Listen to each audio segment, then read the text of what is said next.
কাগজে কলমে প্রথম শ্রেণীর পৌরসভা ঠাকুরগাঁওয়ের পীরগঞ্জ, কিন্তু বাস্তব চিত্র আলাদা। সংস্কারের অভাবে পাড়া মহল্লার অধিকাংশ সড়ক বেহাল। সময় মতো সংস্কার না করায় রাস্তার কার্পেটিং উঠে তৈরি হয়েছে ছোট বড় গর্ত। ভাঙাচোরা এসব সড়ক সংস্কারে আগ্রহ নেই পৌর কর্তৃপক্ষের। জাকির হোসেনের রিপোর্ট, জানাচ্ছেন সিরাজুমনির শুভ। ১৯৮৯ সালে যাত্রা শুরু হয় ঠাকুরগাঁওয়ের পীরগঞ্জ পৌরসভার। বর্তমানে ৬০ কিলোমিটার পাকা ও প্রায় ৬০ কিলোমিটার কাঁচা সড়ক রয়েছে এ পৌরসভায়। ক শ্রেণীর এই পৌরসভায় পাড়া মহল্লার অধিকাংশ সড়কের অবস্থাই খারাপ। ভাঙাচোরা সড়ক সংস্কার হয় না দীর্ঘদিন ধরেই।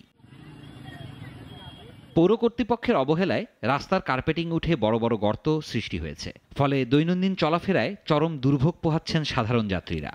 অভিযোগ, পৌরসভার নতুন মেয়র একরামুল হক দায়িত্ব নেওয়ার পর থেকেই বন্ধ রাখা হয়েছে রাস্তা সংস্কারের সব কাজ।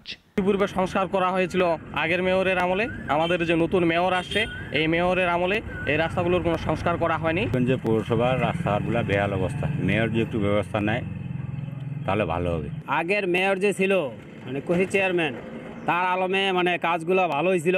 এখন সে যাওয়ার পরে এই মেয়র যে আসছে, একটা কাজ কোনো কিছু করে নাই। শহরের পানুয়াপাড়া, মুন্সিপাড়া, জগথা ফকিরপাড়া, মিত্রবাটি, রঘুনাথপুর, ভেলাতৈর, জগথা স্টেশন পাড়া, নেতার মোড়, জোড়া কবর এবং পীরগঞ্জ হাসপাতাল এলাকাসহ বিভিন্ন মহল্লার প্রায় সব রাস্তাই ভাঙাচোরা। এডিবির যে বরাদ্দ পাওয়া যায় খুবই অপ্রতুল। এই অপ্রতুল টাকা দিয়ে এই একলাস পৌরসভার সব রাস্তাঘাটের মেরামত বা সব কার্যক্রম করা সম্ভব হচ্ছে না।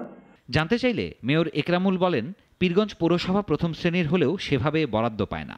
রাস্তার যা কাজ হয়েছে তা তার আমলেই হয়েছে। বরাদ্দ পেলে বাকিটাও করবেন। অধিকাংশ রাস্তাই কিন্তু ভাঙাচোরাই ছিল। আমি এসে কিছু রাস্তা তৈরি করলাম।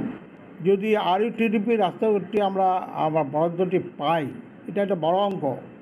আমরা প্রায় 150 কোটি টাকার মতো এটা একটা বরাদ্দ চেয়েছি। শুধু আশ্বাস না দিয়ে প্রয়োজনীয় পদক্ষেপ নিয়ে দ্রুত পৌরসভার রাস্তাঘাট সংস্কারের দাবি পীরগঞ্জবাসীর। সিরাজুমনির শুভ, নাগরিক।